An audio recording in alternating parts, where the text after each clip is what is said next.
What's going on, my friends? Welcome back to the Daily Dose. We're on day number 300 today. We have made it to the 300-day milestone. We are almost there. Almost there. Just got a couple more months, basically. So, hey, 300th day. We're in the book of Romans. We're finishing up the book of Romans today. We're looking at Romans chapter 15 and chapter 16. We also have Psalm 140 as our psalm for the day. So let's jump right in and take a look at what's going on as we close out the book of Romans, okay? So the first section is kind of a piggyback from where we ended yesterday, right?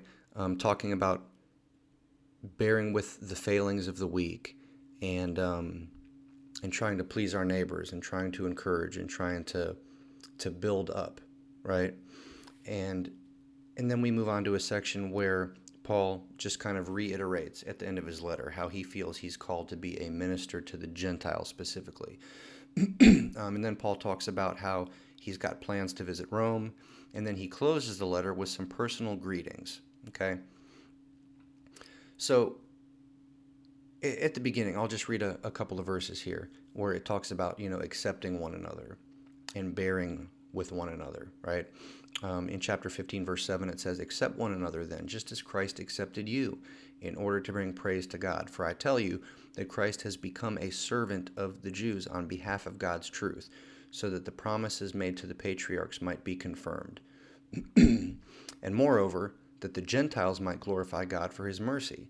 And then Paul goes on to quote some things from 2 Samuel, from Deuteronomy, from Psalms, and even from Isaiah, okay?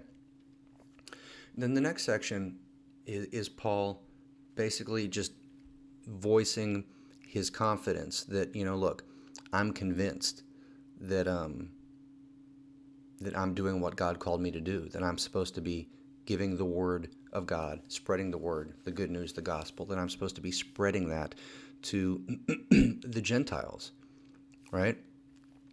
He says, "I will not venture to speak of anything except what Christ has accomplished through me in leading the Gentiles to obey God by what I have said and done." Now notice he doesn't say by leading the Gentiles to believe or by leading the Gentiles to have faith, right? He says in leading the Gentiles to obey God. Why do you think he said that? Right? Because Christianity, it's all about faith, right? It's all about belief. Right? We are saved by grace through faith, and that is not by works, right? So now, why is Paul talking about works? Why is Paul talking about doing and not believing, right? I would have thought that he said, "I will not venture to speak of anything except what Christ has accomplished through me in leading the Gentiles to faith," right? But he doesn't say leading them to faith. He says by leading the Gentiles to obey God. Okay? And I think that the answer to that question is more simple than it may appear, right? And we can find the answer in a number of places, but in the book of James, right? We have learned that faith without works is dead. It's not real faith, right? So it's not so much that focusing on doing works will somehow turn into faith. It's that real faith turns into, i.e., produces works. And by works, I'm generally speaking of obedience, right? We are told that if a person claims to have faith, but that person has no signs of change, no signs of obedience, no signs of performing works that God would be pleased about, right?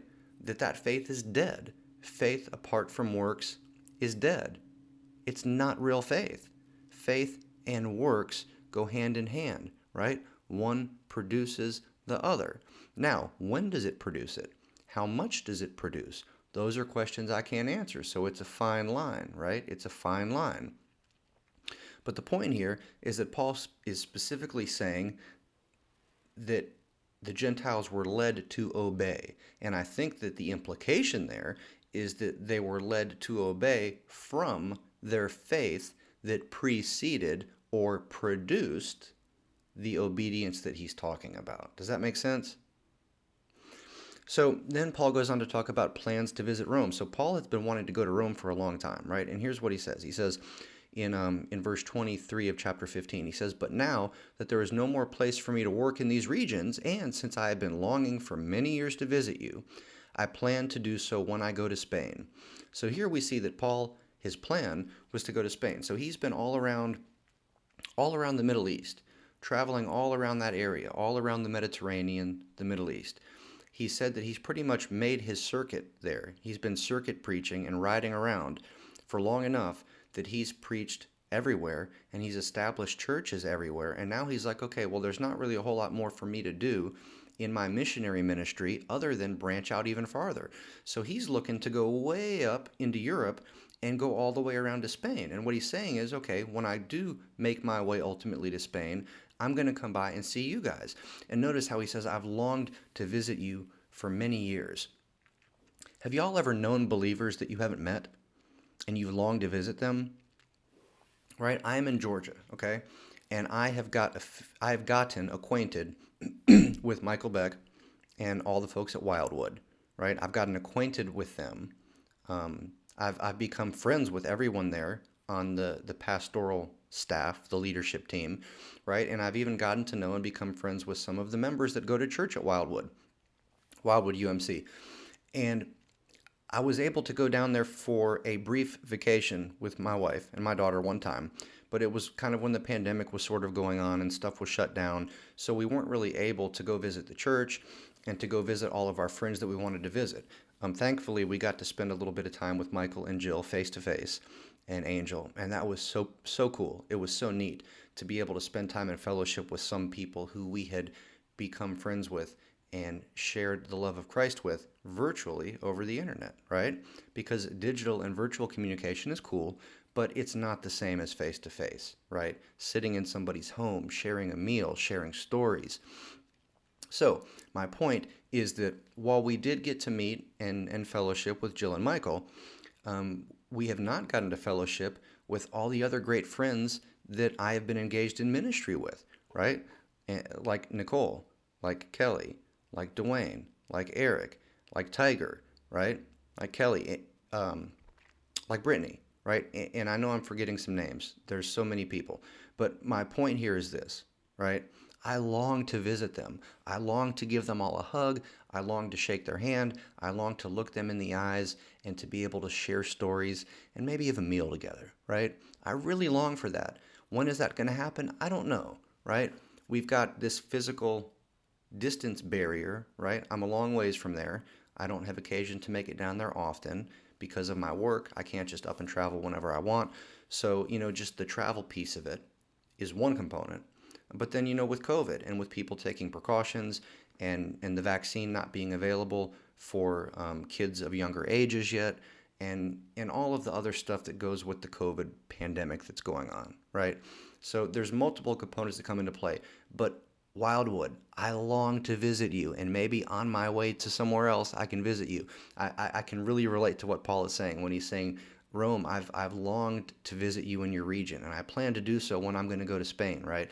Now, if we know how this story goes, we know, which we should because we've read the book of Acts, we know that Paul makes it to Rome, but he doesn't make it in the way that he thought, and he does not appear to make it on the way to Spain either. So, we'll just leave that right there. Y'all ponder that, think about that. But friends at Wildwood, I long to visit you. I can't wait to hear Nicole Sensini sing in person. I'm so looking forward to it. But anyways, then we go on to personal greetings in chapter 16.